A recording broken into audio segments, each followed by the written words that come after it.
My name is Jorge Paz. I'm the community organizer at Mixteca.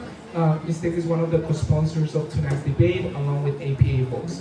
Before we get officially started, we have a few important housekeeping rules for tonight. Everyone, please turn off your cell phone, have them on silence mode. If you need an interpreter in Arabic, Chinese, Spanish, please see the interpreter table to get your headphones. This is a reminder that this is a non-partisan candidate forum. There should be no visible campaign signs, literature, t-shirts, buttons, or other campaign items for any candidate for the City Council District 38 in this room. During the public questioning period, we will ask questions from the public. If you submitted a question online, we'll try to ask as many of your questions as possible. There is no need to write your question again. However, if you did not submit a question online, we would like to ask you to complete an index card in the back of the room. If time permits, we will try to ask as many additional questions as we can. There will be no intermission, so if you need to use the restroom, please do now. The restrooms are located in this side of the room, so please do accordingly. Once we get the program underway, we must continue to show respect to one another. You may not like the candidate's answer, but there will be no booing or other disruptive behavior. Otherwise, if you're engaged in a disruptive behavior, we will have to ask you to leave. So thank you for being here in this rainy day, and we're really excited to have you. So now we're ready for the program to begin. Thank you. What a great turnout on a rainy day. Give yourself amazing, just amazing. My name is Liz Young, and I'm a supervisor with APA Voice, Minkwang Center for Community Action. Minkwang is the convener of APA Voice, a coalition of multi-Asian American organizations promoting civic engagement throughout New York. Tonight is historic. APA Voice member organizations based in CD 38, Chinese American Planning Council, Home Press, Parent-Child Relationship Association, United Chinese Association of Brooklyn, and APA Voice organizations who have members in CD 38, including Chinese Progressive Association and OCA New York, are partnering for the first time with Arab American groups based in CD 38, Arab American Association of New York, Halal Food Connections, and Women's Empowerment Coalition, and with organizations that attract primarily Asian or Latino residents, like Raising Health and Mixteca,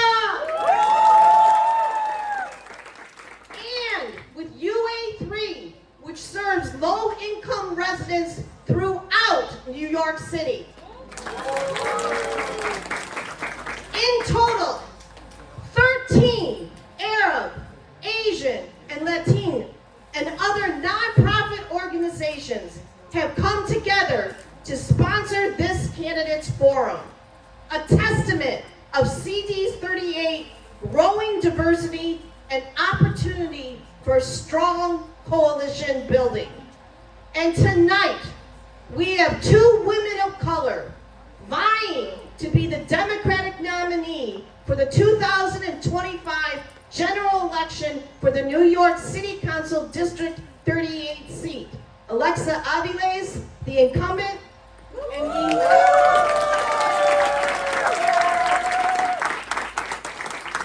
Lewis Carroll, the Republican nominee running for CD 38, was also invited to be part of today's debate, but withdrew from participating. And most of all, there is you. More than 225 people registered to attend today's forum.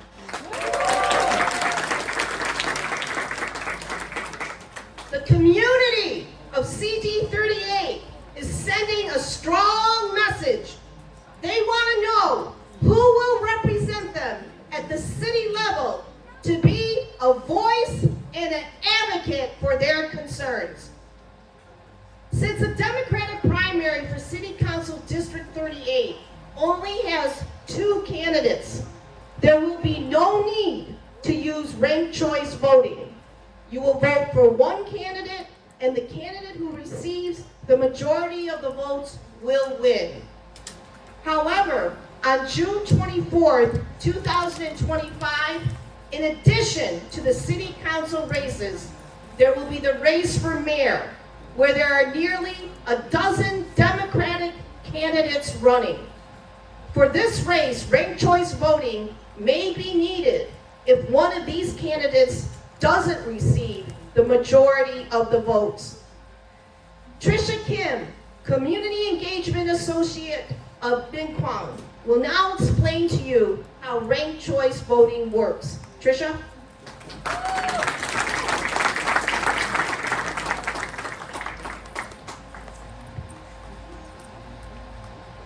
Can you please turn the front light on? Thank you. Good evening, everybody. Hi, my name is Tricia Kim. Like Liz mentioned, I'm the Community Engagement Associate at the Ling Center for Community Action. I'm here today representing APA Voice to talk about ranked choice voting. So before I get started, we have these little one-page flyers giving very brief information on ranked choice voting in both English and Chinese. I'm just going to pass them down among the rows before I quickly get started, and then we can get into ranked choice voting. So while Liz is passing those out, I'm here today to explain the process of ranked choice voting when you exercise your right to vote in the primary election. So just a quick overview of what I'll be explaining today. I'm going to be giving a short summary of ranked choice voting, how ranked choice voting works, how to fill out your ballot, and also showing you a quick demonstration of how your vote can get counted in real time. So, ranked choice voting was first used citywide in 2021. So this is going to be the second time that New York City is going to be voting with ranked choice voting in a primary election. New York City voters will be able to rank up to 5 candidates in local, primary, and special elections in order of preference for these positions in office. So mayor, public advocate, comptroller, borough presidents, and city council. So you may be wondering, how exactly does ranked choice voting work? So the process is quite simple once you break it down. So voters can rank up to 5 candidates in order of preference. The votes are then counted in rounds. So since you can rank up to 5 candidates, you can rank first choice, second choice, third choice, fourth choice, fifth choice. If a candidate receives more than 50% of first choice votes, then that candidate is automatically declared the winner. There is no process of elimination. That's it. That's the end of the race. However, if no candidate receives a majority vote, then the candidate with the least amount of votes is eliminated. If your first choice candidate happens to be the person that got eliminated, there's no worries. If you voted multiple preference candidates, then your vote will go to your next highest ranked choice as long as they are in the race. This process of elimination continues until one candidate receives a majority vote. So 50% of the vote plus 1, and then they are declared the winner. So if your first choice was eliminated, your vote will go to your next choice in order of preference. If your second choice gets eliminated, your vote will go to your third, and so on and so forth. You do not have to rank all 5 candidates. You are free to rank up to 5, but you can rank 3, 4, even just 1 candidate if you would like, and so on. But this means that you can rank your favorite candidates from who you think is best fit for office. So when you fill out your ballot, you can see you're going to have a list of the candidates and then 5 columns with ovals underneath. When you rank your candidates, you're going to want to fill in the oval under the first column next to your first choice candidate, the second oval under the second column for your second choice, and so on and so forth, as many as you want, up to 5 candidates. When you fill out your ballot, you're going to want to keep in mind there are some do's and don'ts. Do not give a single candidate more than one ranking.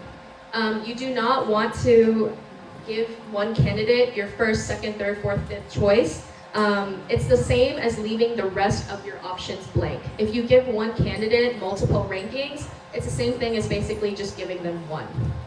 Another don't is don't give the same ranking to multiple candidates.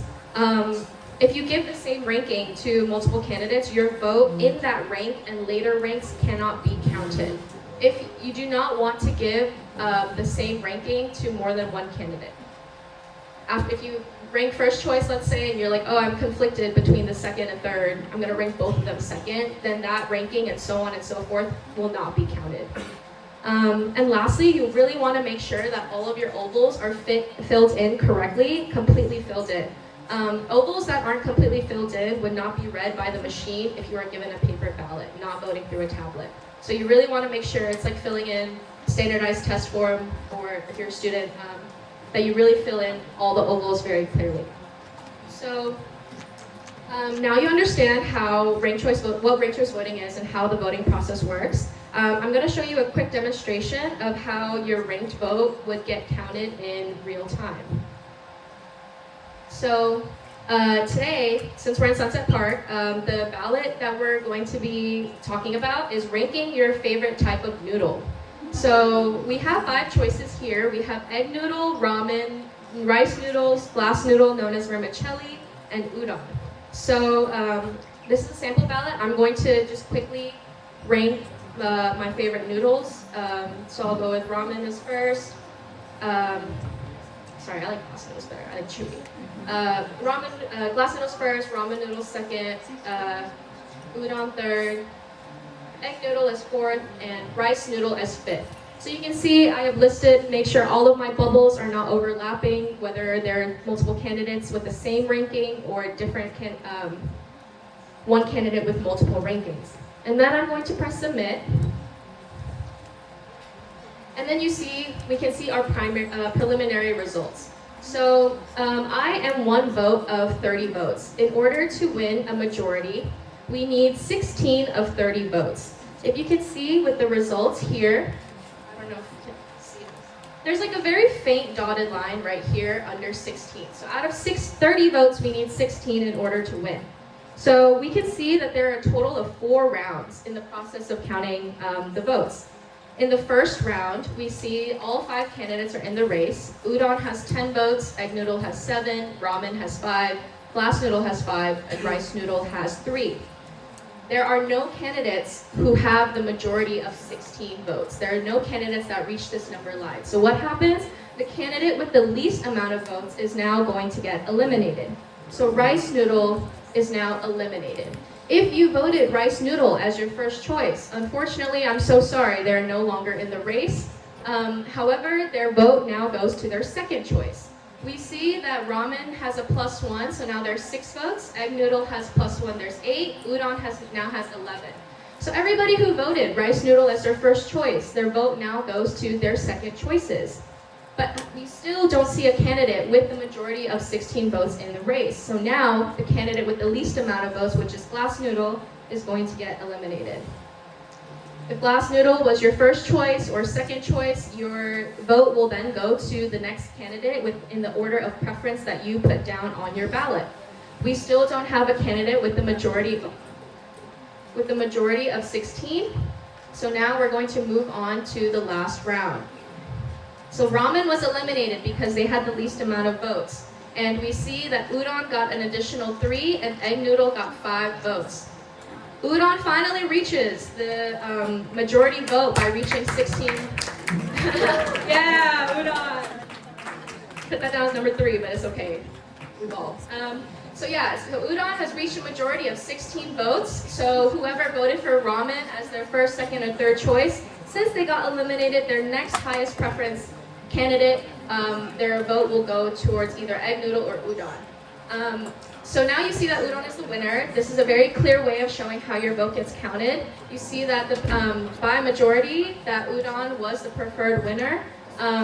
even if people ranked the rest of these 4 candidates as their first choice. But because you have the option of ranking your second, third, fourth, and fifth, you're still able to vocalize your voice in the ballot. So this was just a short presentation on ranked choice voting.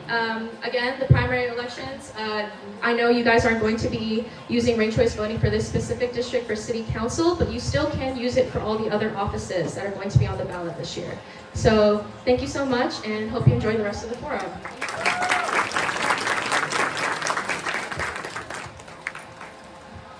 Thank you, Tricia, for your informative presentation. Thank you so much. We are now ready to begin the candidate forum of District 38. My name is Wei Chan. I'm the President and CEO of Home Press Community Services. Now I would like to invite Councilwoman Aviles to come up to the stage, as well as the candidate Ms. Ling come up.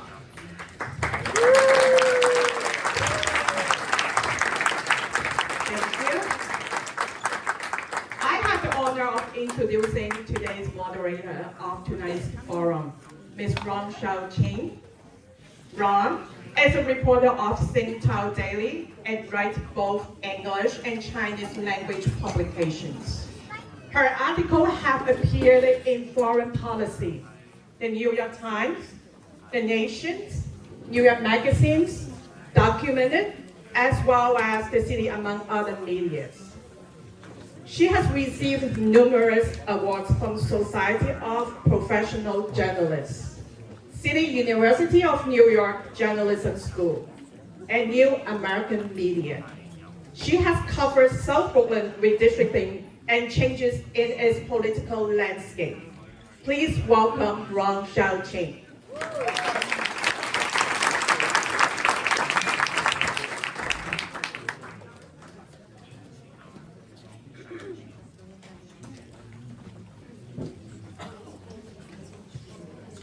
Hello, everyone. Hello. Can you hear me now? Yeah. Okay, cool. Wow, it's I'm here to moderate tonight's candidates forum. I'm honored, and welcome everyone. And it's so exciting to see you guys are here despite the bad weather. And the candidates cannot sit further from each other we're going to make sure this is a civilized debate.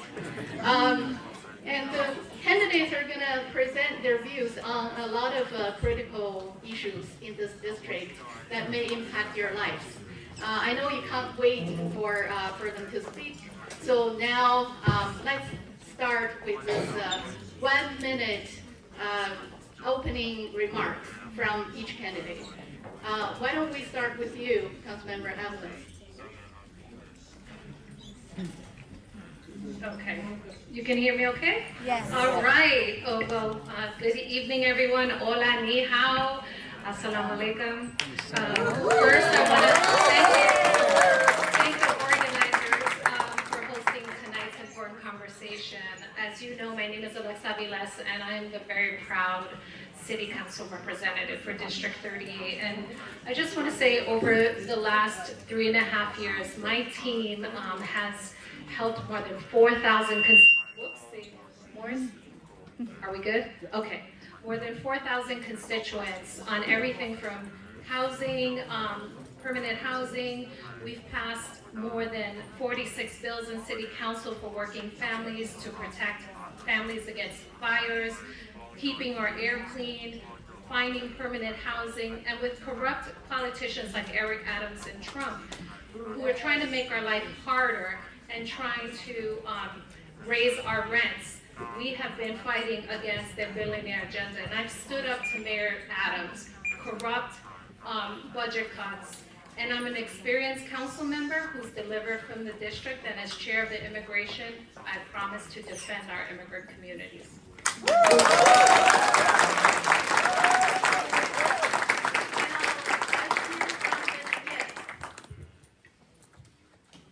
Good evening.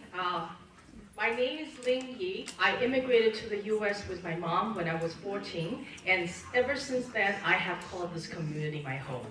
As a child of a single immigrant mother, I know what it's like to be poor, not speaking English, and marginalized. As a working mom myself, I understand the struggles of everyday working class family trying to make ends meet in this very expensive city. I understand the concerns our residents have about public safety, education, and quality of life. And because I too have the very same struggles and worries. I spent the last decade in public service because I want to advocate for working class people like you and myself. Now I'm running for office because I don't think we're getting enough from the city government. We have a huge budget, over $100 billion a year. Yet, when we look around, so many things do not work. We have politicians that prioritize making political points, scoring political points over the needs of our people.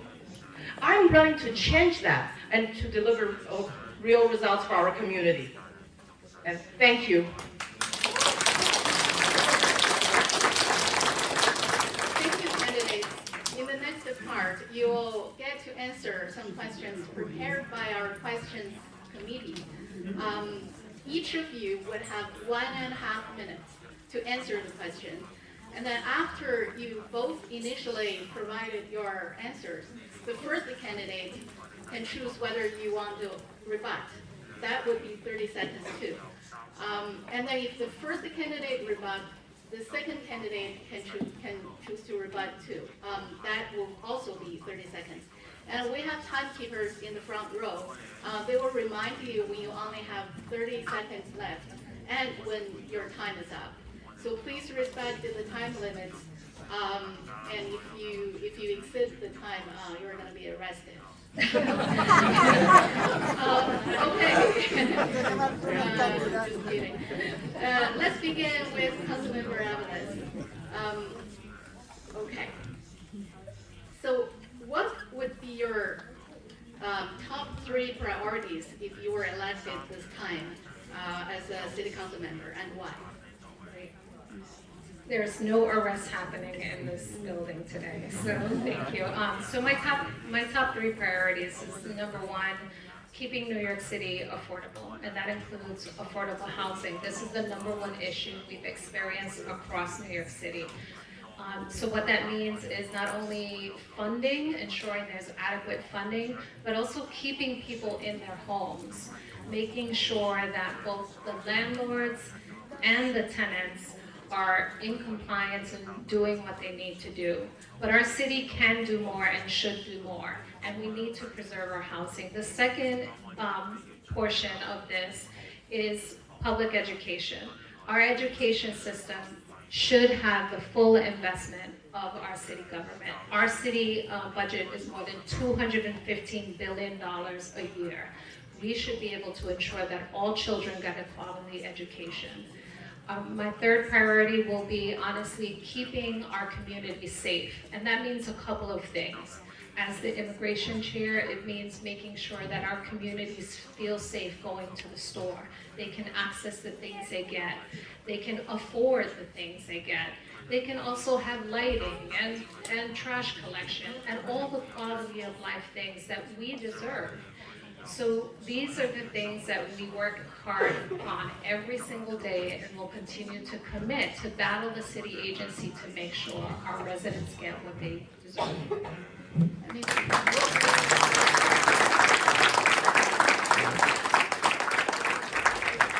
the clock back for a few seconds. Ms. E, now start. My top 3 priority is number 1, public safety. We need to work with the police to improve police services to make our community safer. And second, affordable housing. We need to invest into affordable housing instead of investing into building more and more shelters into our community. And third, we should make the city budget work better for our community in terms of return. And for example, we invest so much into education. We need to look at the quality of our education. How many children are reading at grade level? How many children are passing the math proficiency exams? And then we need to look at the proficiency, the outcomes from all the agencies. And the services they provide. With the huge city budget, over $100 billion a year, are we getting enough for our community? Are we getting our bread and butter issues being taken care of? Thank you.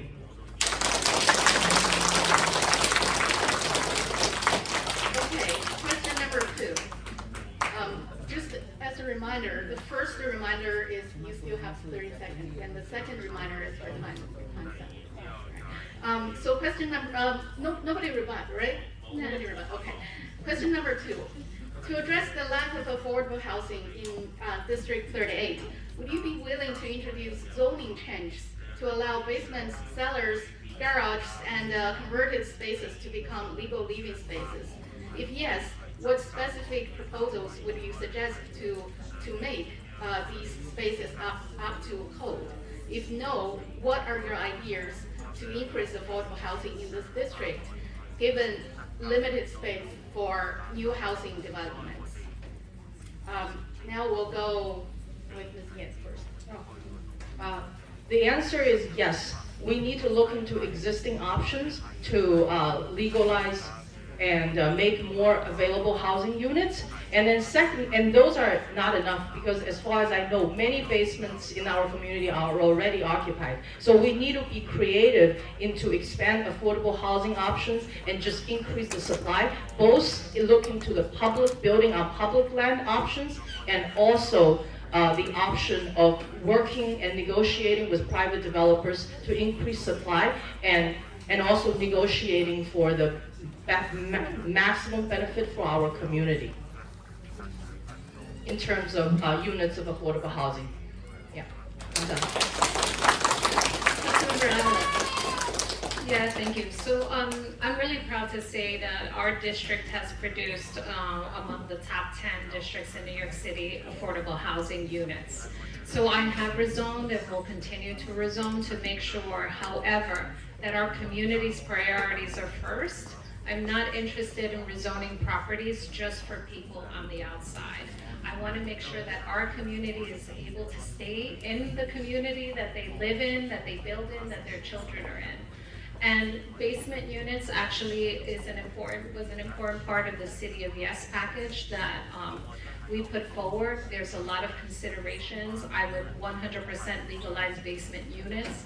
There's a lot of technicality around it because it requires 2 egresses. There's safety issues with basement units. I actually grew up in one. So I think we have to look at the entire housing stock.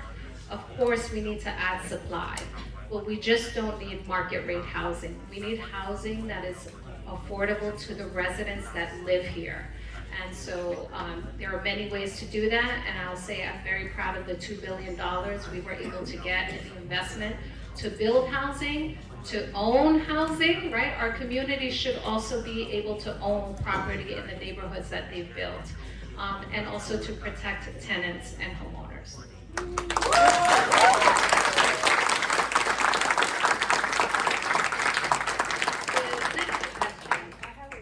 Oh, sure.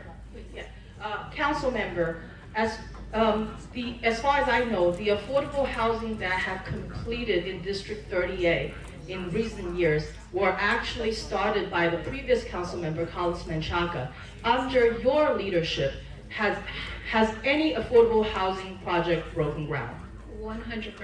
So I'm so glad you asked that. So we've not only rezoned and delivered 100% senior building, we've also re-regulated over 200 units, placing them back in rent regulation.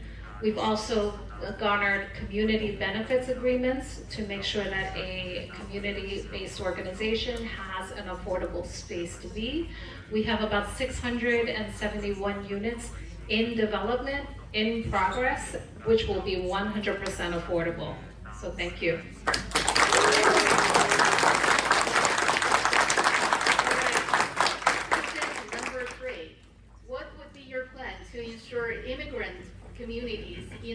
district feel safe accessing local city services, given the current federal and local police coordination with immigration enforcement? Let's start with you, Councilmember. Yeah, this is a huge issue that we work on a daily basis. As everyone in this room hopefully knows, NYPD is not allowed to ask you your immigration status or anyone's immigration status. That is part of our sanctuary city policies in New York City. And the reason that was done was to make sure that no one felt fear if you were a domestic violence survivor or a victim of crime, that you could go to the police and not feel that they would call immigration enforcement on you. So we need to maintain that policy, and I have been fighting very hard against Eric Adams, who is trying very much to undermine our protections in this city. What we want to do and what we will continue to do is to reassure that when you are in this city, that you are safe, that we will not do Trump's deportation agenda. We will not collude with the Trump administration. We will continue to resist and make sure that our children and families are safe here. And that also means on the local level, right? That we protect each other, that we inform each other when things are happening, and that we create safe spaces so that members can do the things they need to do in a safe and dignified way. And that is my commitment and our ongoing work in this very difficult time.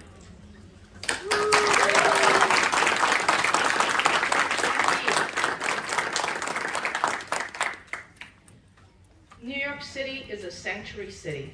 I support our sanctuary laws, and I think what's important is that to help to make the most vulnerable population understand their rights under our sanctuary laws. That requires a keen understanding of our community, an understanding of how to offer culturally competent services, an understanding to know which organization, which grassroots organization to fund so they can deliver services to the people who really need it.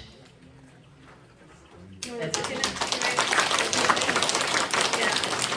I'll also say I'm very proud of probably hundreds of Know Your Rights events that we have had in our community. They have been in every language spoken in the community. We have distributed hundreds of packets, not only emergency planning. We offer on a monthly basis free legal services in multiple languages to make sure that people have access. Is it enough? No, and that is part of my struggle to ensure that we get sufficient funding from the city government to meet the need. So, time's up.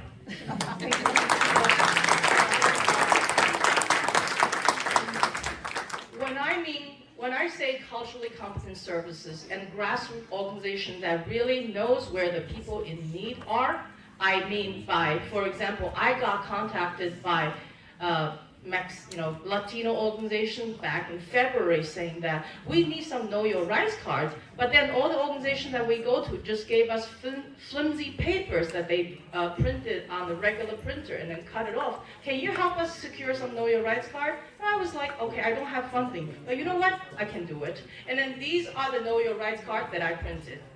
And that's what I mean by making sure services, our dollars, goes to the proper services. Thank you. Okay, the next question. Immigrant communities often rely on informal labor to survive. Many domestic workers, street vendors, and other informal workers are essential, yet they remain excluded from basic labor protections and economic relief.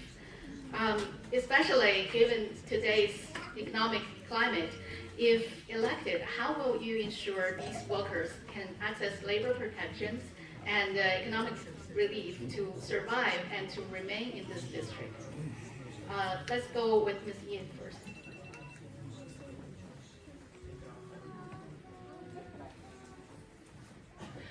Immigrant workers are the backbones of our society, of our city. They built this city. And then, by the way, when during my campaigning, every morning I get up early to go to the subway.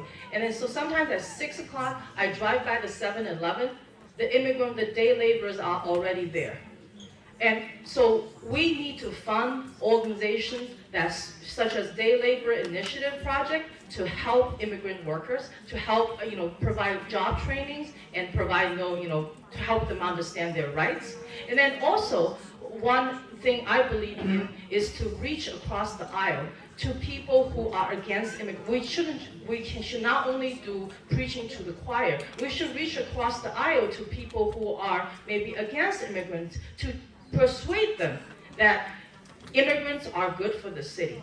They are helping this economy. You might be rich, you might be wealthy, and then some people they think they don't need immigrants. When we use examples to explain, to help them understand that we're in this together.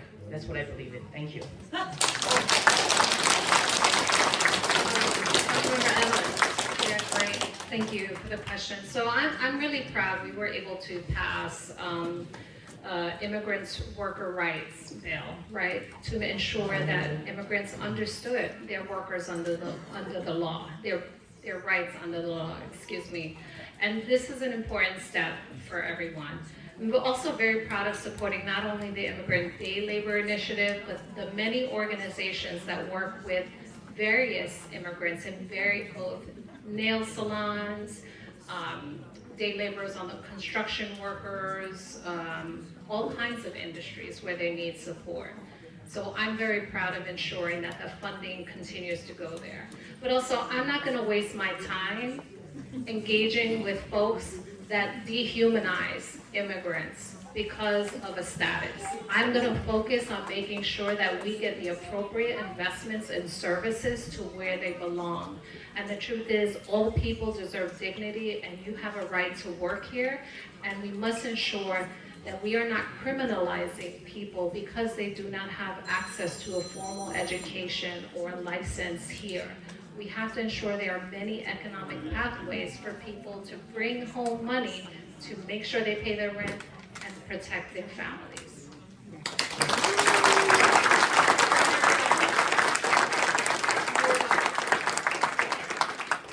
The next question. What specific plans would you propose to balance the concerns of public safety, be it in the streets or in the public transportation systems, with the concerns about policing, including police abuse of power and local police collaboration with immigration enforcement? Let's start with Councilmember Aviles. Great. Thank you so much. So the question on public safety is, we see that the communities that are safest are the communities with the most resources, not the most police. We are fighting to ensure that it is a delicate balance to make sure that we have everything that we need.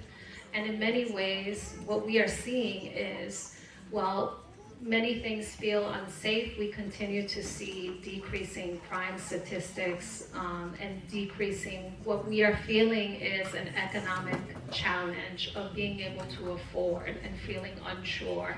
And so I think we have to work with all the parties involved to make sure that we have the mental health resources that we need to address the root causes of the problems, because throwing more and more police at an issue isn't going to result in safety. We have been doing that, and we still need investments in schooling, we need investments in lighting, in our infrastructure. We need to make sure that our sanitation services are appropriately delivered, that the MTA is running on time, all that good stuff. And so I think I work with our NYPD colleagues when we need to, but we need to continue to invest in all the other systems that contribute to the root causes of violence.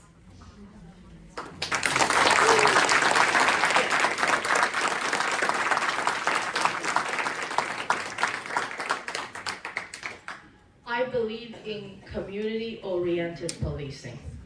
I believe in improving police services to our community by working with the police to promote culturally competent service, by asking NYPD to hire officers that are from our community and promote officers that are from our community. We need to make our police improve their service, but not by defunding them, because our community need police services. Thank you.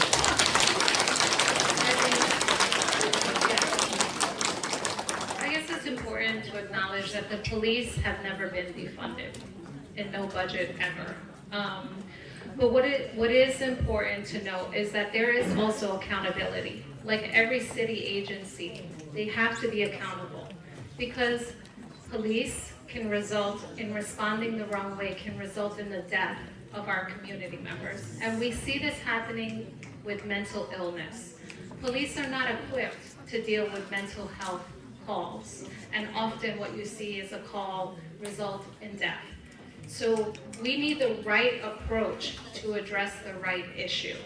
It is not just a one size fits all, and so that's what we need to do on these issues.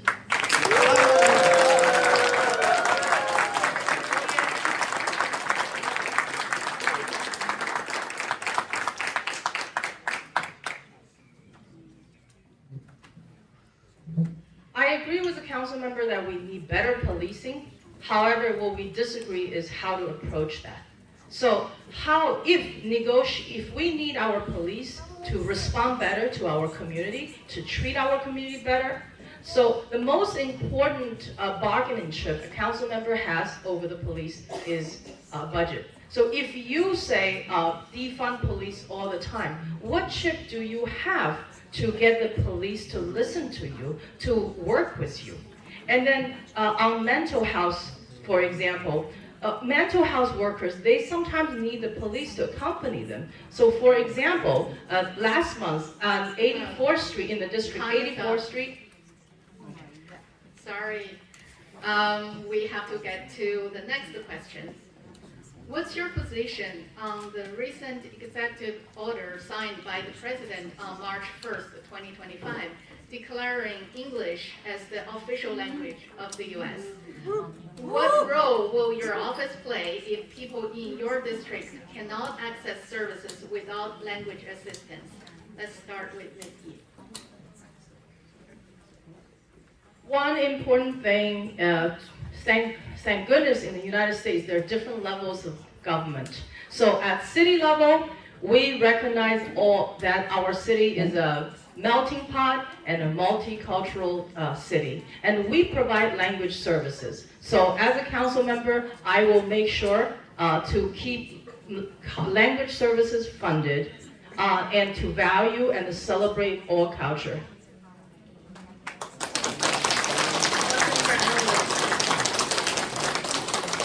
So to put it quite simply, we will ignore President Trump when he dehumanizes or devalues our immigrant community. We are in fact a multicultural community, and I am very proud of the services that we provide in many languages. We will continue to fund. I'm very proud of gaining the largest investment in learning English as a second language to ensure that our languages are in fact spoken. People can access the things they need, and if you've ever been to an immigration committee hearing, we do simultaneous translation up to 9 languages to make sure people can engage with government. So we are ignoring Trump.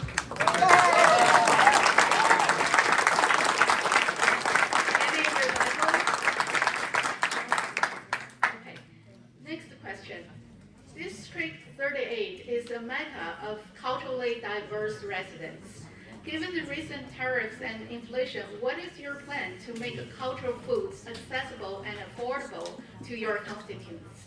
Let's start with Councilmember Aviles. Such a good question.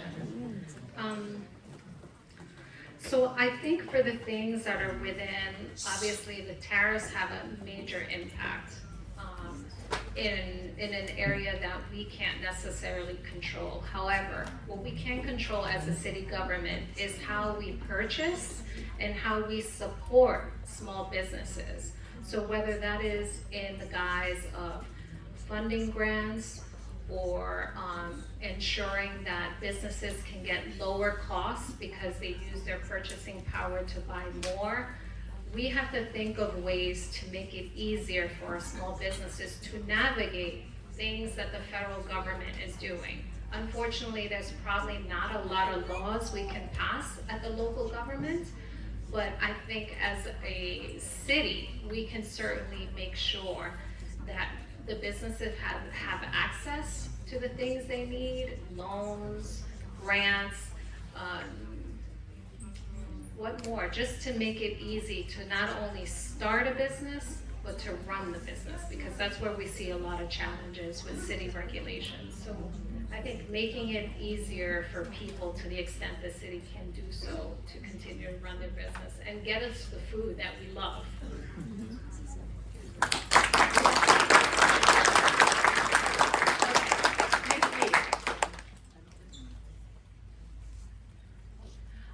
I talk to a lot of small business owners, and I understand that a lot of stores that serve the basic essential needs, such as food business, are very low, have very low profit margin.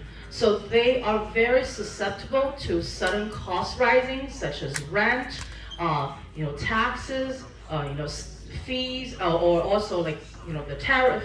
And what I would like to support our small business is culturally competent services for our small business owners to help them access city programs and city support and the programming, financing, and then also most importantly, for these everyday essential businesses that are sometimes they're under the threat of rent increases. We need to be creative to look into creating community spaces that are allocated, that are set aside just for small business that provide essential services. So for example, if a developer comes in to develop a building, not only we should negotiate about affordable housing in the residential units upstairs, we should also negotiate about the commercial rental on the ground, about allocating space for essential stores.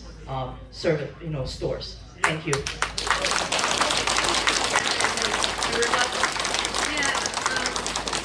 I think another important element to add here is maybe the utilization of cooperative structures as a way to bring down prices for folks. That's something that we can do. We do it with business services, right, where people band together to sell their labor and create a business. So I think in the context of food, it might be another mechanism that we can use to do some kind of cooperative businesses.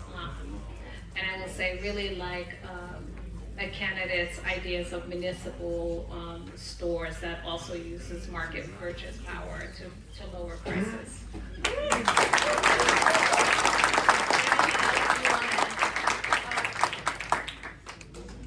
A lot of our community's problem comes from we don't have enough resources. And then yet, we are a city rich in resources. So as a council member, I believe in, if I get elected council member, I believe in using every drop of political capital to negotiate with my coworkers in council and negotiate with mayor instead of to bring more resources, including in community space, getting community land trust, for example, for businesses and nonprofit. Thank you. All right, congratulations, you finished our first part of the grill. So now, let's get more fun. We're gonna start our lightning round. In this round, you'll be asked a series of short questions that require a yes or no answer or a very short, simple answer. You will have 10 minutes to respond. So 10 seconds, sorry, 10 seconds. Well, that would be a too long lightning for 10 minutes. We'll begin with Councilmember Aviles and then Ms. Ye, and then after that, you two will take turns going first without me calling out your name. Okay, ready? And start. Do you support the call for rent freeze? Yes. No. No. Name one religious establishment that serves Catholics, one for Christians, and one for Muslims in CD 38. Sure. Name one religious establishment that serves Catholics, one for Christians, and one for Muslims in District 38? Catholic, OLPH, right down the block, and for Muslim, MCC, Muslim Community Center, and also this one that we're in. And Christians? For Christian, you said OLPH, down the block. Yeah. Sure. St. Michael's for Catholic, that Aviles here, and Trinity Lutheran for Christians. That was the third question, right? Christians, Catholics, Christians and Muslims. and Muslims was the second. Oh, Muslims is the third. Yeah, Yeah. yeah. I mentioned all three. Trinity Lutheran, that where we are, and St. Michael's. Okay. Sorry, my apology. I thought, so when you said Christian, you meant Protestant? Any kind of Christian. I got Catholic. confused. I saw Christian and Catholic. I took it as one, so I They're didn't not the ask. same. You asked no. I saw it as a Protestant. You said Christian. All right, let's get to the next question. Do you think the development of a bush terminal along the shoreline benefits the community of this District 38 more or tourists more? Sorry. For her. Are you guys having? I think I They should be, yeah. I didn't hear the question. The question is, do you think the development of a bush terminal along the shoreline benefits the community of District 38 more or tourists more? The Bush Terminal, you mean the park in particular? Bush Terminal Pierce Park, or do you mean something different? I have to consult our, Bush Terminal Pierce Park? the park, yeah. The community fought very hard for that park over 15 years. It's intent the community. However, the park could have done more outreach and engagement with the community beyond just the waterfront. For example, community over here on this side. Okay, next question. Name one result in your personal non-government role, past or present, that you helped obtain for District 38 that improved the residents' quality of life. I'm sorry. Name one result in your personal non-government role, past or present, that you helped obtain for District 38 that improved the residents' quality of life. Outside government role. Outside, yes. So, in my private life, I'm an advocate for grassroots organizations. So I supported a lot of grassroots. So, for example, before PCR was a nonprofit, I helped them secure a grant for cleaning our streets and parks. Councilmember.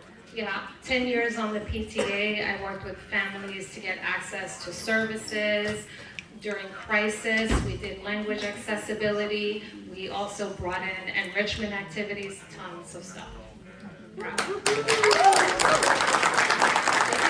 next question. Do you support Intro 606, also known as Priscilla's Law, a bill introduced by City Council Member Bob Holden to require e-bikes to be registered? Councilmember Aviles, that's your turn, right? No. Yes, we should. In order to regulate, e-bikes, we should require them e-bikes over a certain size and speed to be registered. Yes. Will you defend New York City's status as a sanctuary city, even if the federal government threatens to halt federal funding? Will you defend New York City's status as a sanctuary city, even if the federal government threatens to hold federal funding? Yes, we are a city of immigrants. Oh, so happy. Yes, of course. We won't be bullied by the federal government. Okay, the next one. I think this is a tough one. What can you buy in District 38 that you can't get anywhere else? It's my turn. That I can't get anywhere else? Yeah. Oh my goodness. That's a hard one. I'm just gonna say the best food here.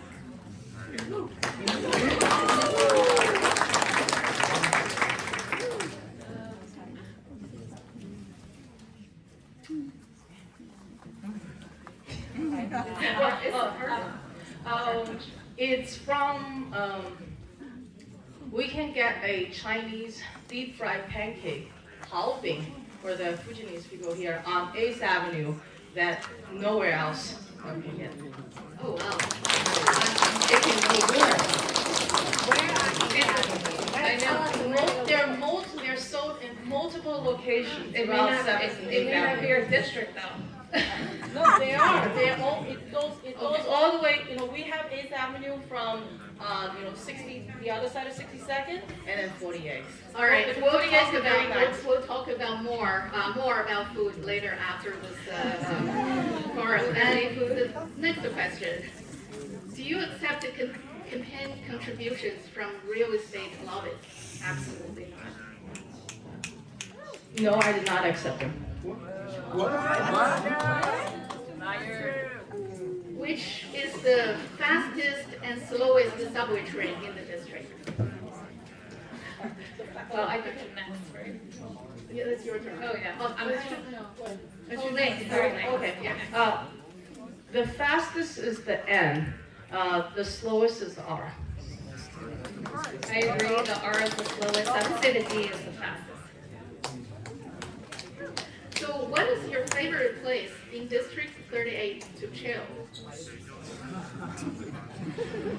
I can't share that. But then everybody's gonna come. I love two places, Greenwood Heights Cemetery and Yaffa Cafe. I love the temperature here.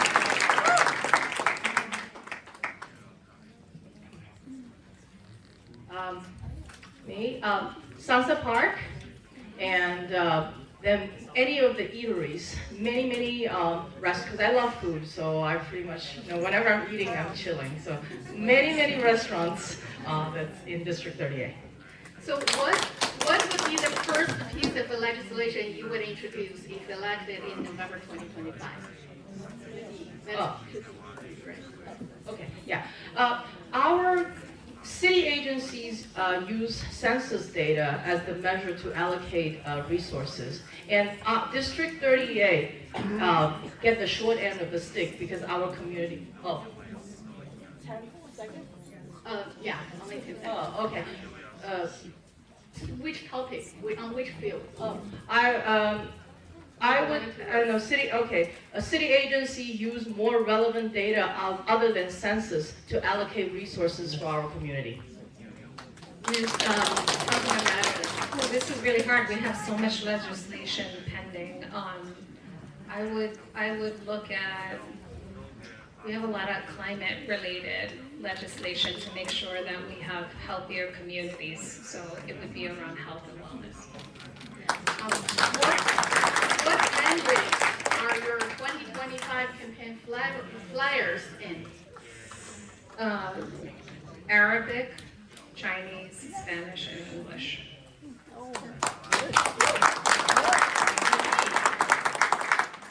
Chinese, Spanish, and English. If anyone would offer an Arabic translation for me, I would love to put in Arabic as well. Which policy of Mayor Adams do you like the most and the least?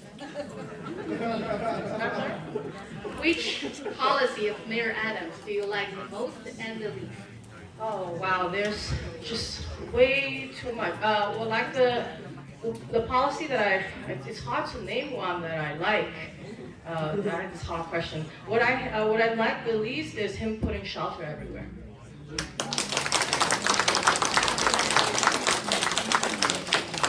The policy that I liked the most was when he welcomed new people into our city in a dignified way.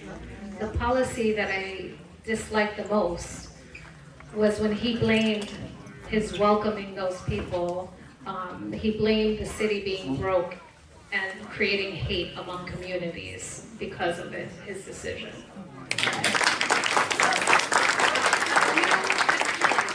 Have you campaigned in 2025 and Red Hook West? Of course, I spent a lot of time there.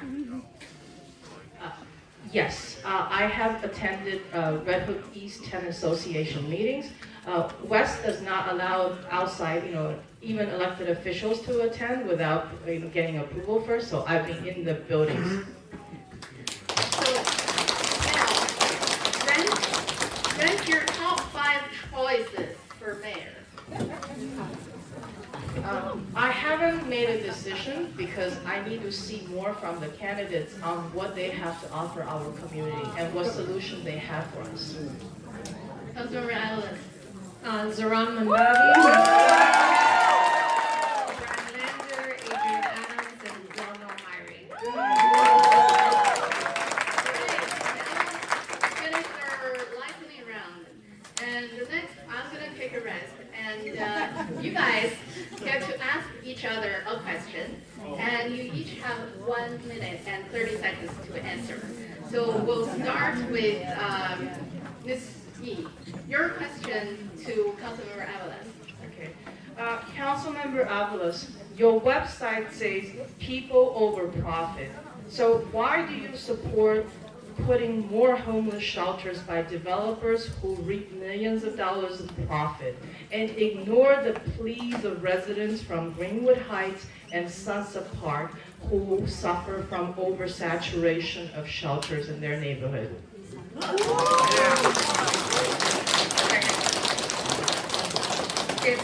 It's unfortunate that Yi wants a city that leaves people on the street, because if people do not have a place to stay, they will be sleeping in parks, they will sleep in subways, and that is not the kind of city that I want to live in. Everyone deserves a shelter and a place to stay and support to transition to get permanent housing. So that's why we also need affordable housing. So I believe in human dignity first and foremost. I do not want to see my neighbors sleeping on the street. I do not want to explain to children that that is okay, because we live in a different city. We want to dignify all people. So, as my saying is, people over profit. We have to do the right thing, and we have to make sure that we address the issues at hand. People are unhoused for many reasons, and among them is because we are not building the right kind of housing. We are not committed to that. We are also not providing the full services. The mayor says he cares about people with mental illness, but he cuts the funding for the services to address those issues. We have to do everything we can to meet people where they are and to help them transition. But I believe in a New York City where everyone gets housing. So we're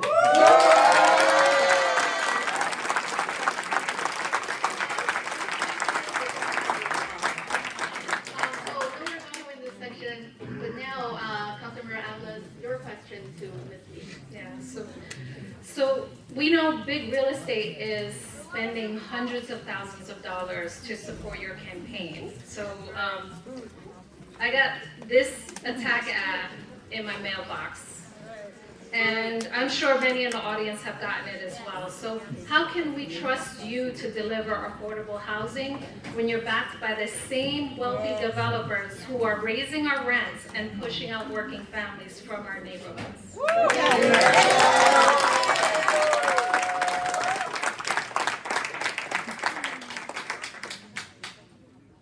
I do not know any of those people that send you that attack ad. And like I've said many times, I've maxed out my contribution, and I have numerous volunteers and supporters in this community who are canvassing for me daily. Many of them are sitting over there today, and so I don't need any outside support. I have a community. The community can trust me because I'm backed by people. I'm not backed by any groups or organization. I come from the grassroots.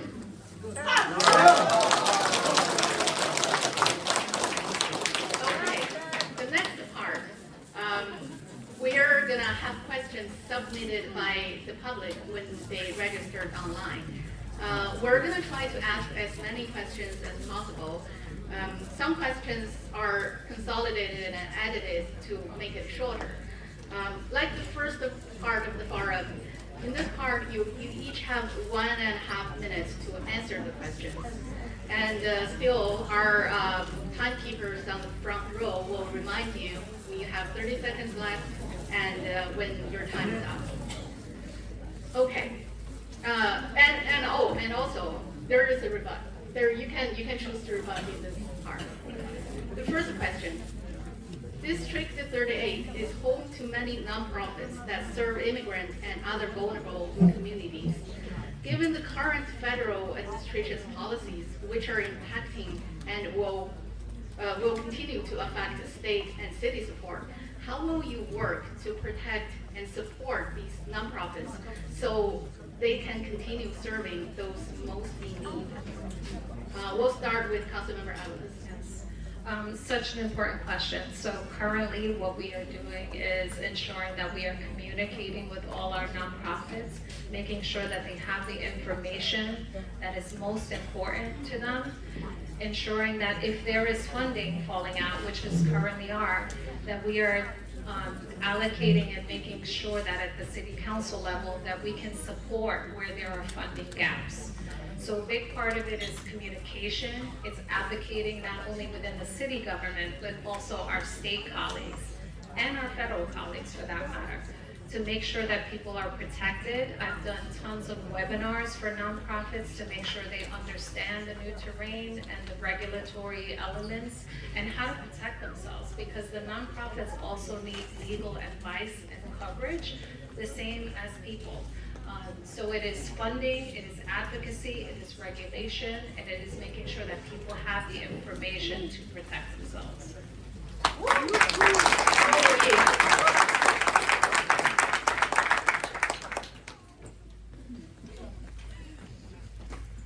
Some of our most vulnerable nonprofits are the small grassroots nonprofits that do not have access to legal services. They work, but yet they are very efficient. They are vital because they work directly with the people on the ground. I will make sure that our grassroots nonprofits will be protected, and they will get access to funding, and in fact help them access to funding, because a lot of small grassroots nonprofits do not know how to apply for government funding.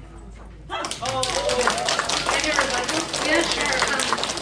We actually do quite a lot of outreach and webinars for nonprofits, and even sometimes older nonprofits have been around for a long time, have never accessed city dollars. It's a very particular process, so we have provided tons of support and also walk through what these applications require and the type of capacity that an organization needs to meet. And also cash, because the city doesn't pay on time, which is a huge issue. So a lot of support to our nonprofits for sure.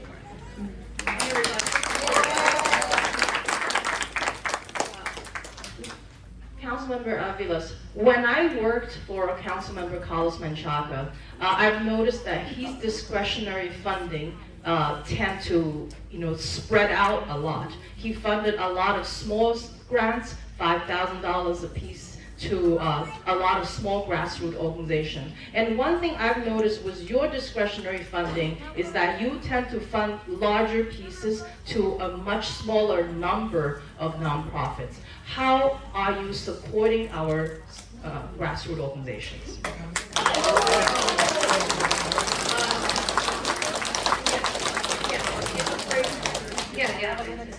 It's very simple. I don't know who made this. I think Carlos Menchaca made those funding decisions, but our funding decisions are both equitable in terms of the organizations and their capacity, and we allow opportunities for new organizations to come up. Not all organizations have the capacity to be able to apply. So I'm very proud of all the organizations we continue to support. And last thing to say is, The $5,000 grant doesn't offer opportunity to pay for workers that it requires. They need more money to be able to do the work.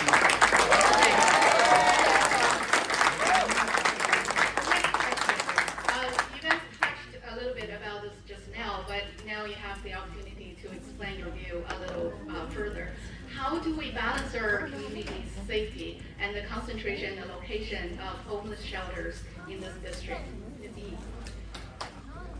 For the record, I want to say that I'm not against homeless. I've worked with a lot of homeless people, and I'm just against warehousing the homeless. So since 2017 to now, I've noticed the average duration of a person's stay in the shelter has been extremely prolonged. I used to be able to send someone to the shelter back in 2017 and 2018, and they would get out and be placed in housing after 6 months to maximum 1 year. And now I've noticed there are residents that stay there typically 2 to 3 years, and they still don't have housing. And partially it's due to bad casework management, and partially it's due to lack of affordable housing. And this is not dignity. Yes, everyone should be sheltered, but it's inhumane and undignified to put people in there for 2, 3 years. We should be doubling down on the casework. People should not be living in the shelter for 6 months before they see the caseworker.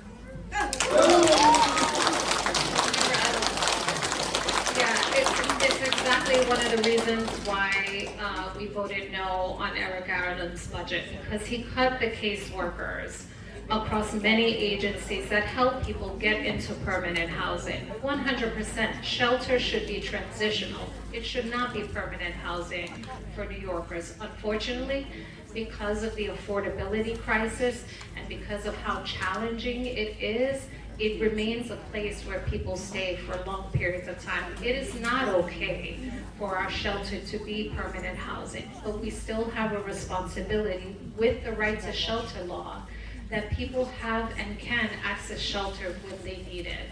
The best case scenario is all people are housed, and the agencies that are helping people transition have enough workers to be able to do that casework.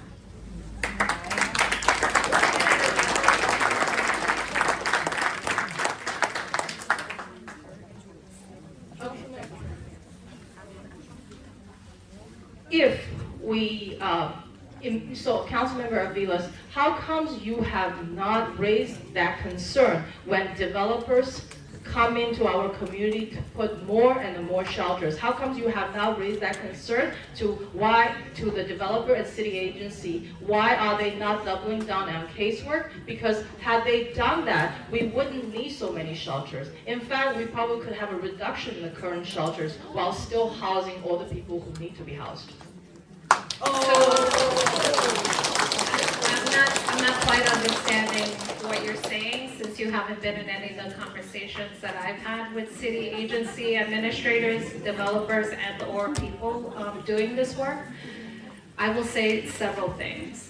Number one, developers have nothing to do with the shelter policies. Shelter policies are established by the city. They are run by the mayor. It is the mayor's administration that decides where shelters are sited. They often give you 24 hours. Sometimes you get a couple of months. Very rare. Nevertheless, the city has a fair share policy. Unfortunately, they are not following it, and we have been pushing across many levels. Time's up. To make sure that our city does things equitably across communities.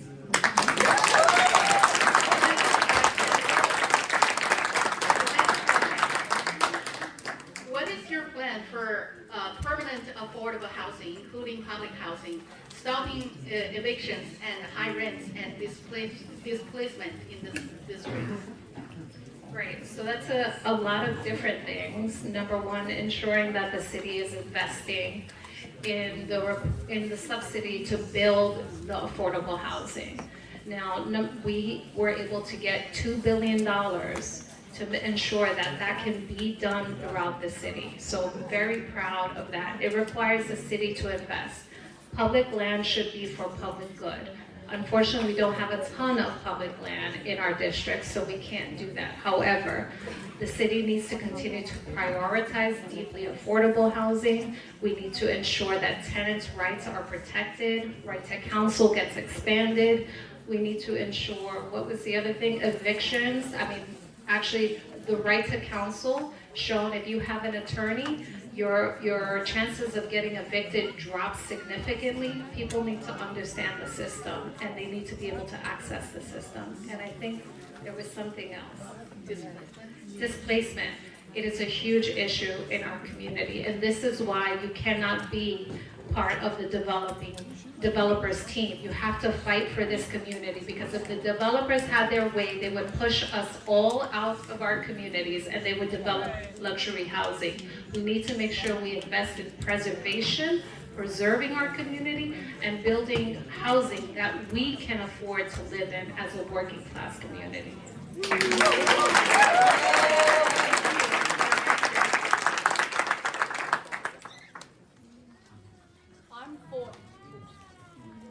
I'm for a practical housing solution. We should not let perfection be the enemy of good. And the city is short of hundreds of thousands of units of housing. And so we should be pursuing both building on public land and also negotiating with private developer to increase supply of both market rate housing and also affordable housing. And regarding profit, it's okay to have profit. We should, what's worse is to stay silent to the exorbitant profit that shelters are making, more than developers.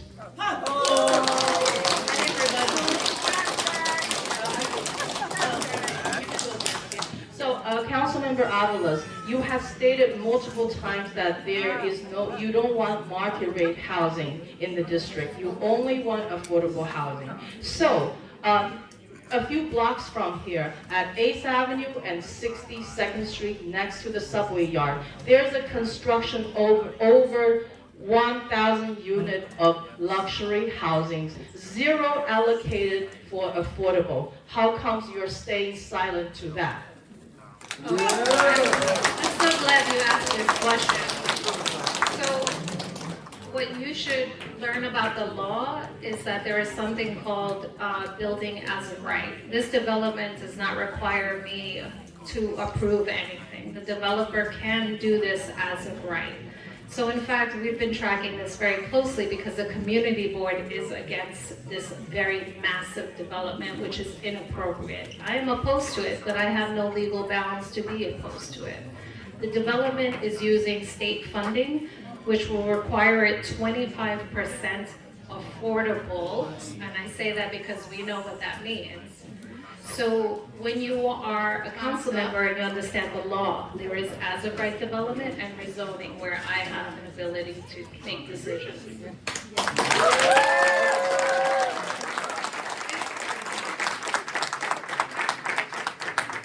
Industry City has evolved into a major hub, serving as a bustling workplace during the week and a popular destination for families on weekends. How do you view its ongoing development, and what steps should be taken to ensure the growth is meaningfully integrated with the surrounding community? Ms. Yi.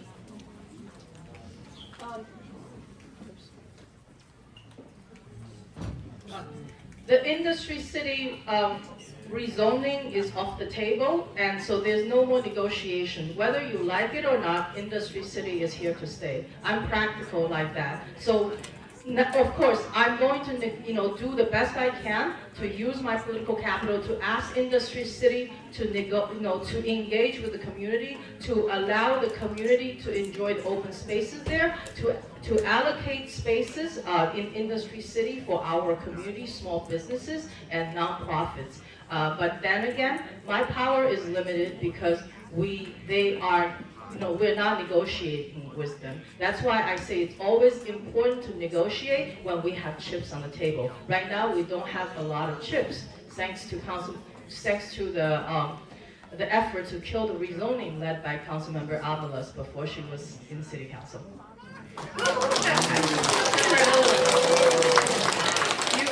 You forgot to say Councilmember Menchaca was the council member that you worked for.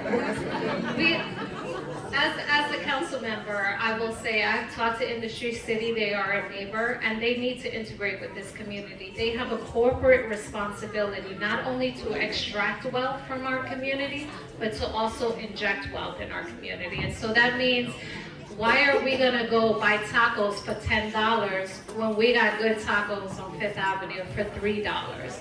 They need to be respectful for our community, and that is an ongoing negotiation with them. We have space in Industry City, we engage with Industry City, and they are a neighbor, but they do have a responsibility to be diverse, to employ our residents, and to ensure that our businesses and nonprofits can also get space within the complex. We'll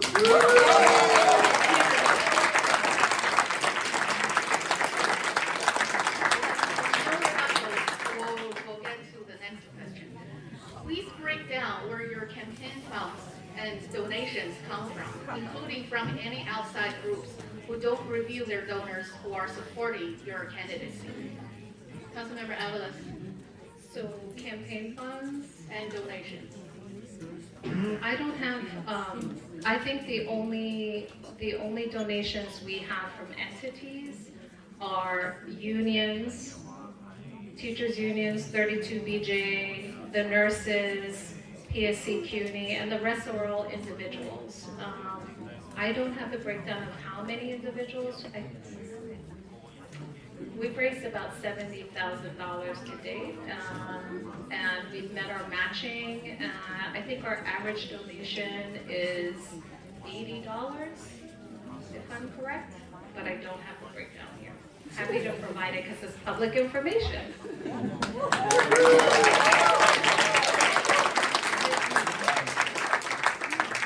As Councilmember Aviles said that it's public information, I'm going to make my filing tomorrow. It will be all public.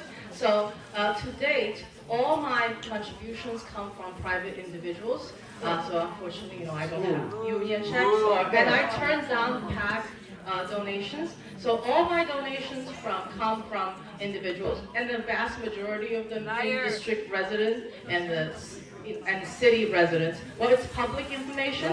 You can review it. Please restrain yourself, audience. The next question. What is your stance on the conflict going on in Gaza? And how do you feel the issue impacts District 38? G. What's happening there is a humanitarian crisis. And then for the district, I talked to Arab Americans and Palestinian Americans. Many of them tell me that all they want for is peace. Most particularly peace at home where we live. And for me, the most important thing is to bring down the temperature and make sure community members coexist peacefully with each other. I would pray for peace abroad, but it's outside the power of the city government. And then what I would stand up for is to stand against hatred and discrimination of any type against the resident of my district and resident of New York City. May it be Islamophobia, anti-Semitism, anti-Asian hate. Thank you.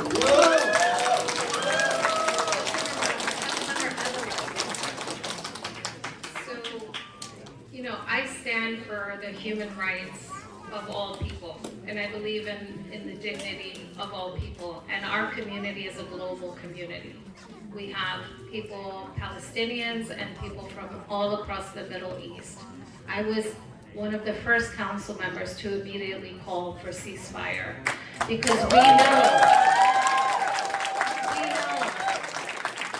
must end violence. We must stop the children from being murdered, and we must stop the starvation that is happening. We must see the hostages also return.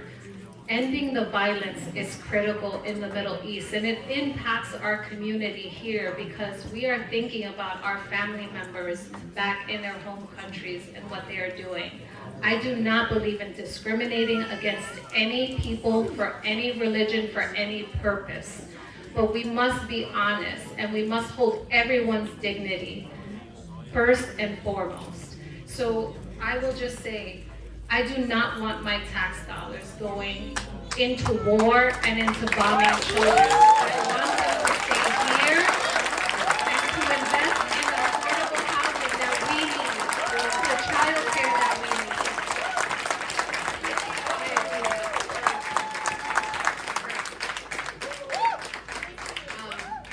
Okay, let's get to the next question.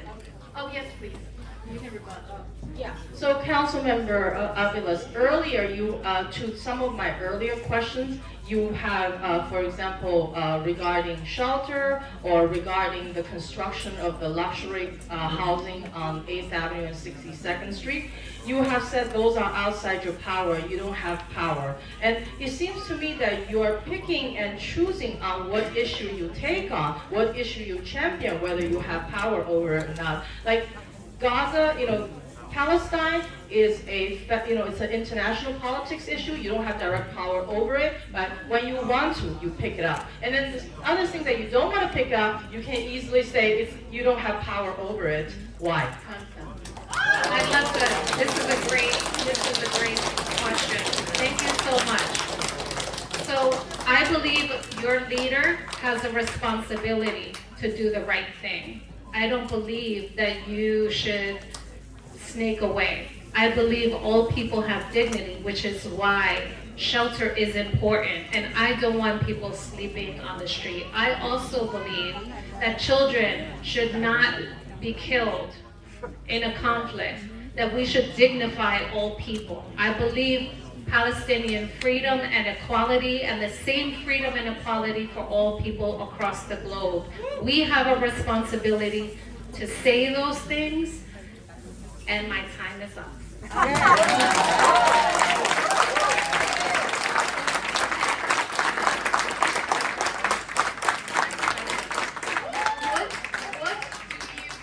What would you do to increase the number of quality job opportunities in our district?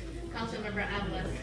This is a great question. I just passed some legislation to make sure that when the city does economic development deals, I know you've all heard, we offer you 30,000 jobs.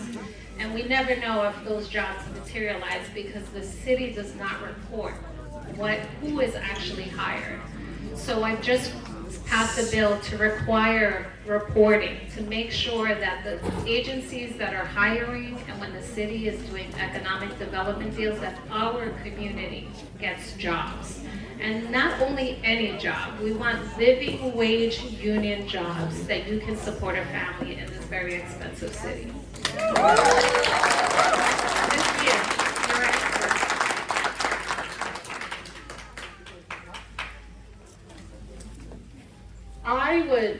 I believe in negotiating, and I'm a negotiator, and I want to use all the political capitals to take a bigger pie of that $100 billion city budget back in the district.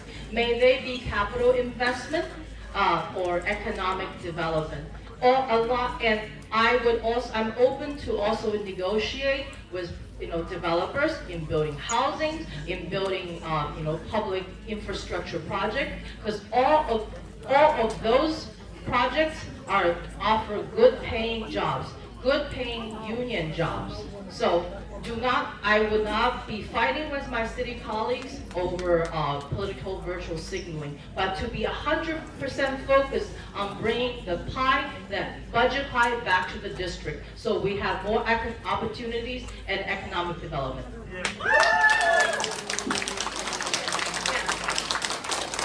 Thank you. I'd love to hear more specifically if you've ever actually negotiated something, but it's clear. I have bought multi-million-dollar investments into our district. We've also required people to produce true jobs in our community. You can see that there could be an economic development that hires people from the New York region and never from Sunset Park, or never from any other part of our district. So it requires accountability and engagement and constant oversight. We have to make sure that we are holding companies accountable and not just giving them all of our public dollars.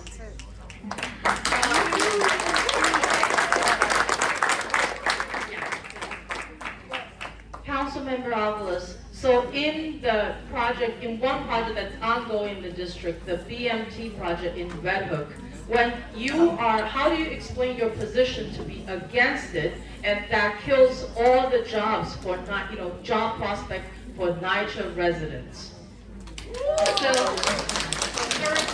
very, very great. Oh, this is so good. So, Ms. Yee, the project is not yet developed. There are no numbers on the table.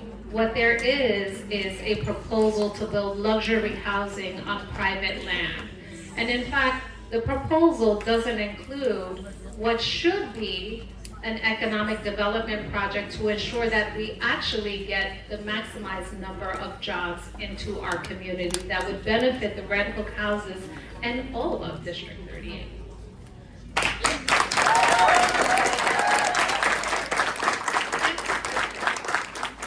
District 38 is various neighborhoods that have either voted Democrat or Republican. How will you serve all neighborhoods in this district, Ms. Yee? I'm not going to look into votes, who voted, who has votes when I decide where to allocate my constituent service resources. I'm going to serve everybody regardless of their party affiliation.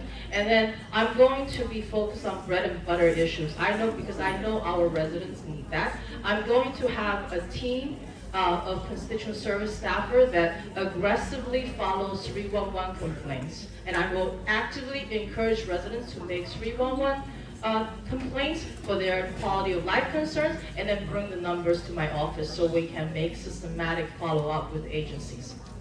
The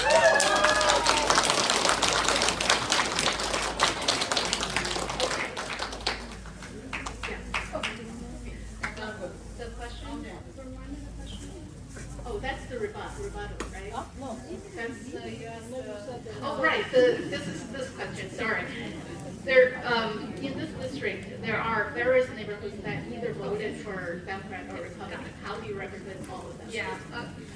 Anyone who's been to our office, we never ask political affiliation. We are there for public service. We will help anyone in our power that we can. We right now have not only our office in Sunset Park, but also we have mobile office in Red Hook, we have an office in Dyker Heights, and we have an office in Bensonhurst. So we bring government to the people so that people don't have to travel so far. That is our responsibility, and we'll continue to do that.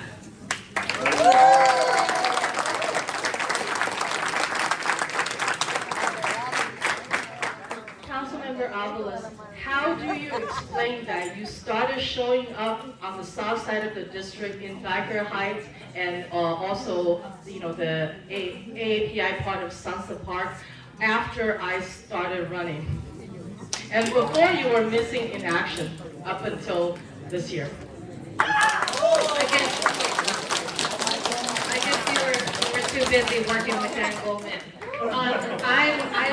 It's called redistricting. When our district got redistricted, we immediately established offices in the southern part of the district, which is a new part.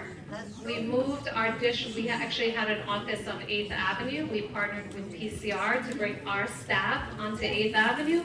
We redeployed them to the southern part of the district way before you started running. So I can share the flyers with you if you wish.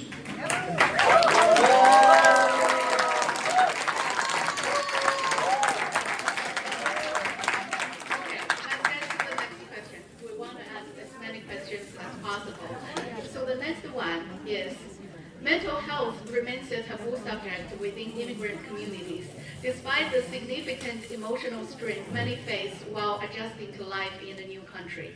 A recent tragedy in Bensonhurst, where children were stabbed by a family member, underscores the urgent need of awareness and support. How do you plan to address this critical issue and foster mental health advocacy within this community? Councilmember Aviles. This is such an important issue. We are currently advocating for a package called Crisis to Care, where the city will invest in a whole array of resources to address issues of mental health. In our communities, mental health is a stigma. People don't talk about the issues that they are facing until a tragedy happens like that. So we need to, as a city, invest in those services and make sure that they are also culturally competent and language accessible. Because mental health is a critical issue, we cannot say it is important and then defund it, which is what the mayor continues to do. We don't have beds for emergency, we don't have respite, we don't have enough therapists to make sure that families can access and get the services that they need. So we are fighting for increased funding and to make sure that the ecosystem of organizations that provide that care have the resources that they need to be able to do it. It's like with Raising Health, to have psychotherapists in language that can talk to families, or having child therapy for children who are facing the stresses of their family. So it is investing in services and expanding them in very important ways for our communities.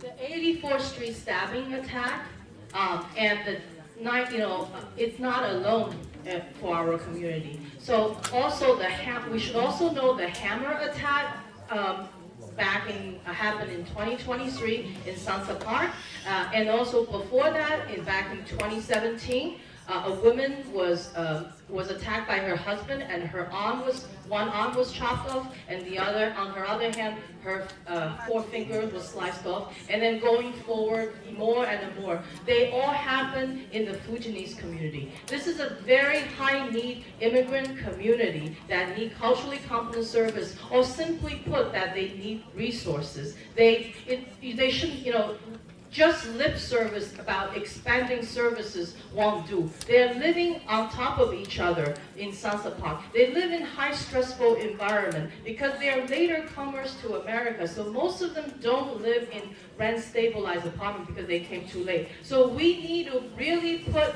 dollars and resources where it matters. We need to get them into housing. We need to increase the supply of housings for this, so this community doesn't have to live on top of each other and be stressed out, and then lead to a lot of tragedies. So we really, it's not just lip service. We need to invest in service, and we need to invest in housing, in the well-being of this community. And by the way, AAPI community make up 18% of New York City population, and yet the organization serving them receive less than 1% of the funding.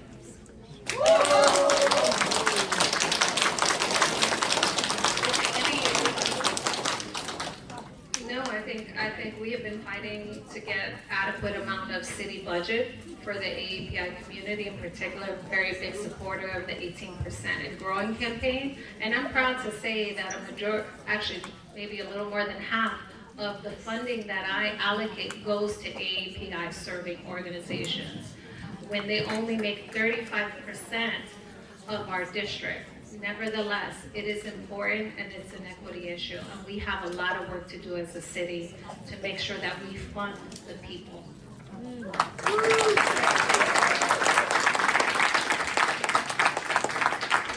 Councilmember, back when the stabbing tragedy on 84th Street and 17th Avenue happened, I was there. I did not see you or any of your staff present, and I also did not see your staff following up with the family.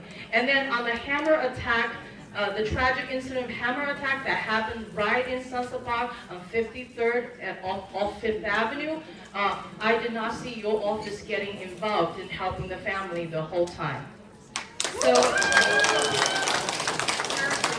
yeah, very quick. So unfortunately, I don't politicize people experiencing violence and crime. I was with one of the mothers of that issue of the stabbing attack. We have provided services for her. For the other unfortunate attack, which I don't politicize as well, we helped the family set up a trust in that awful occasion. And we worked very closely with nonprofits like PCR and others raising help to make sure that services were rendered to that family. I don't use people's crime. I have to say this, Councilmember, the trust for the hammer attack family was done by a law firm recommended, that were connected by Senator Ewan True. And then the GoFundMe description was written by me in my spare time for PCR to post there. And then I worked with that trust for a whole year when the family was seeking housing. And I paid for their Airbnb and getting reimbursed until I helped them to find a Section 8 apartment. I never saw your office involved anywhere. And then Congressman Dan Goldman's office is still with that family helping their Section 8 apartment. Yeah, our candidates are. Shame on you, Ling. Our candidates are.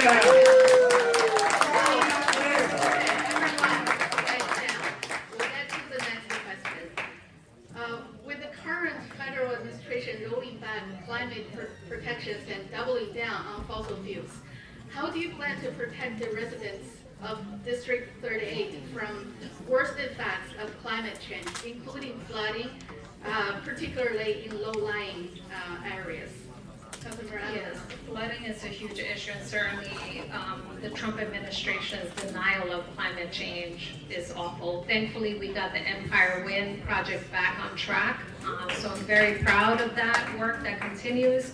We're going to continue working with DEP to make investments in our infrastructure around flooding, and also do legislation around climate change. And I have done a lot of work around air pollution, around ensuring that we are doing a just transition. And what that means is that our community should get renewable energy, energy that does not kill us, but that actually makes sure that we are healthy. And the city can do a lot. We have to get our peaker plants, which are highly polluting. We have 3. Get them offline and make sure that we have alternative energy sources. So there is a lot of work that we have been doing, electrifying the port in Red Hook, because cruise ships are like 38,000 tractor-trailer trucks.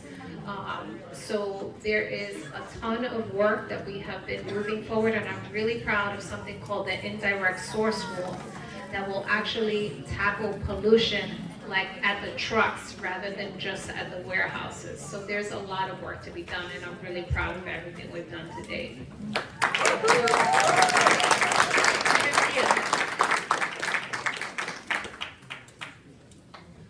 I would be working closely with my colleagues in City Council if I get elected to make sure we get the capital dollar invested in this district to protect the residents from flood. So we have areas, even not just low-lying areas. We have areas. So in Red Hook, for example, there's a the sewer system is so outdated. So there's always the sewer water backup when from the tide.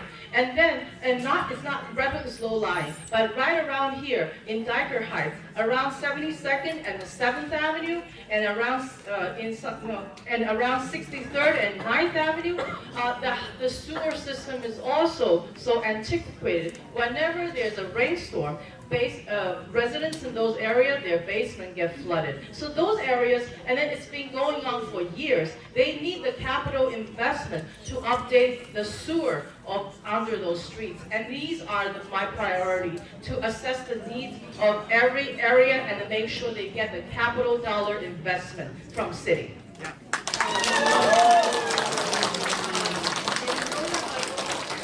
We'll get to the next question.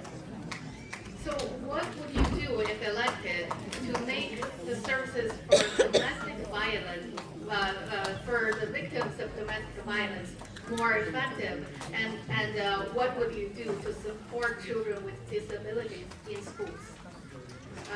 Ms. Yi. We need culturally competent service again. That's that culturally competent service at all levels, and we need to make resources more available. I worked with domestic violence victims, and then who told me that sometimes they were forced to vacate from the domestic violence shelter into a regular shelter because their time is up. And that is unacceptable. We need to continue funding domestic violence shelter and to make sure good program is there for everybody. And then for children with disabilities, and for children with disabilities, we need to make sure there's adequate funding for the schools, and then we need to make sure that we work with parents closely to ensure that the parents are educated, the parents know what their rights are and what their options are when they are given services. Thank you so much. We've worked with many domestic violence survivors to both stabilize them, and it's interesting that Ling Yi suddenly likes shelters. To make sure that they have access to the resources that they need. And that includes increased funding for the organizations like ASAYA, who provides culturally appropriate spaces for transition and healing and trauma support, and like the Healing Center. So funding is super important here, and making sure organizations are equipped with the things that they need for these families. On the special education front is one of the things I am also very proud of, is ensuring that not only do schools have integrated programs and services, right? Because children learn differently, and the schools need to have the capacity to meet children where they are. They need to be able to develop plans and work with families in culturally appropriate ways and in language accessible ways. We've advocated and gotten funding for pre-K special education seats, which were unfunded, to make sure that you get children as early as possible to provide them the individualized education services that they require. And I would say it is about funding, but it's also about ensuring that the policies are supporting these children, because all children deserve access to quality education. Thank you.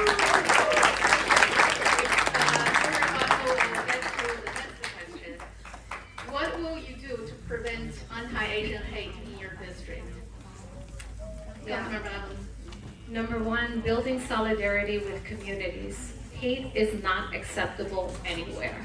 And we must ensure to build solidarity across communities, to build understanding, to break bread with each other, to learn about each other's culture, to make sure that we are working together, because oppressing one person does nothing for anyone else. So if we continue to lift each other up and address the specific hate rhetoric that we see permeating, like at the federal level, it is not okay. And so it is really about building tolerance, understanding, and exchange between our communities.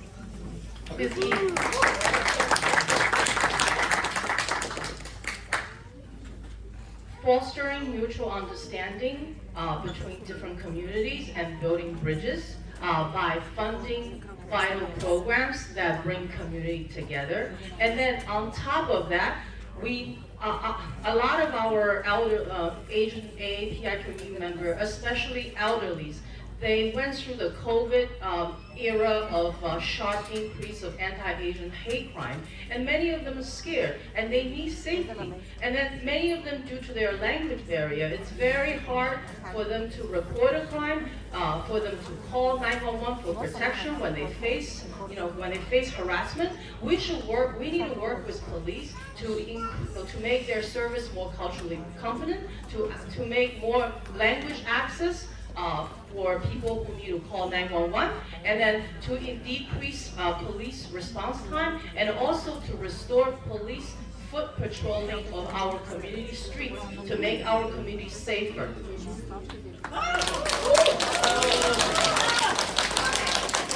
Next question.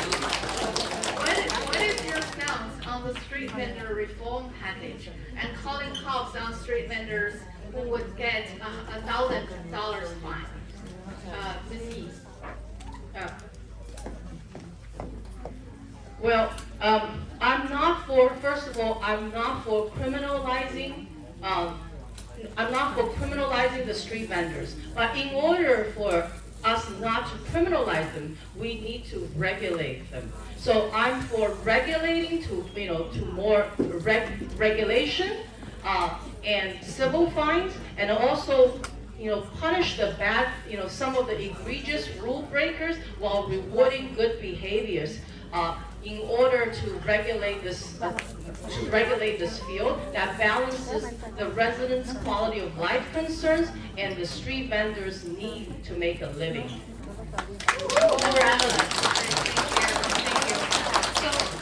It's important to note that street vending has been in New York City since the beginning. It is part of our city's health and wellness. So an enforcement-only approach has never worked. That's what we have. We have a package of bills that will not only help vendors come into compliance by offering the right number of licenses and help people come into compliance, as well as some level of enforcement. It is really important that we not criminalize vendors. I have never seen any other business get a $1,000 ticket. It is unfair the way vendors are treated in this city, but we can do better because the system is not working for our communities. And we have a package of bills that would be very important to move forward that includes decriminalizing and offering civil summons around enforcement, because there has to be compliance in the system. And so I'm really hoping we'll be able to move this package, but it's an important issue for New York City.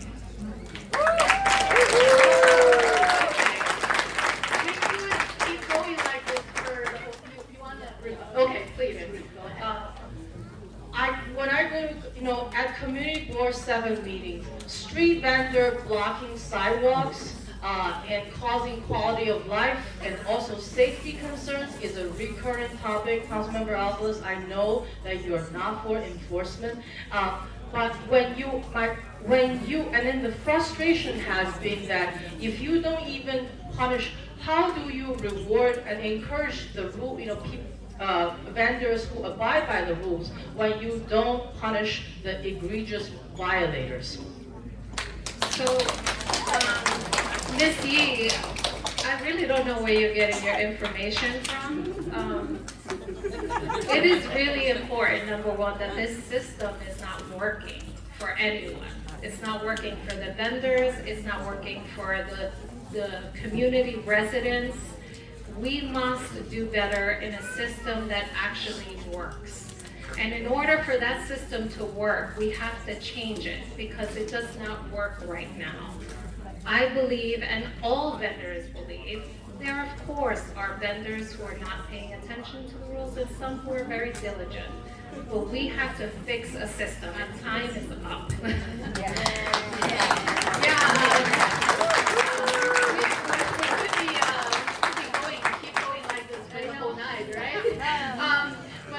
Unfortunately, our time is limited. So now we'll have 1 minute closing statement from each of the candidates.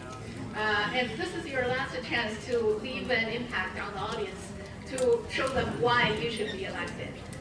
This time I will start with Ms. Yin. Hi, I'm running for City Council to champion putting our community people's need over politics. From across the board, when I talk to on my campaign trail, I talk to everybody.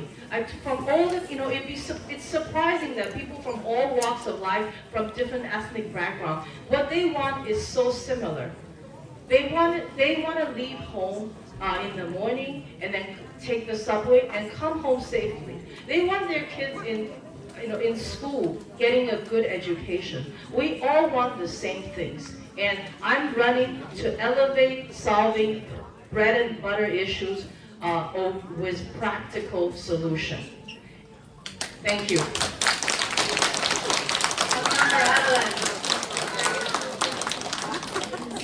So the choice could not be clearer this June 24th, right? We've seen hundreds of thousands of dollars flood into this race from special interest groups backing my opponent. And I stand here, as I always have, putting people over profit. Dark money groups think that this seat can be purchased. Let me be clear, our neighborhoods are not for sale. So I'm proud of the work that we've done. I'm proud of the bills that we have passed, the community events that we've held, from backpack giveaways to free legal services, to celebrate community members in moments of celebration and crisis. There's so much work to be done. Our communities are facing some serious challenges. We need universal child care, fully funded schools, affordable housing, living wage jobs, and a government that works for you. And that is my agenda. So I look forward to earning your vote, to continue to serve this community in my next term. Thank you. Pa'lante.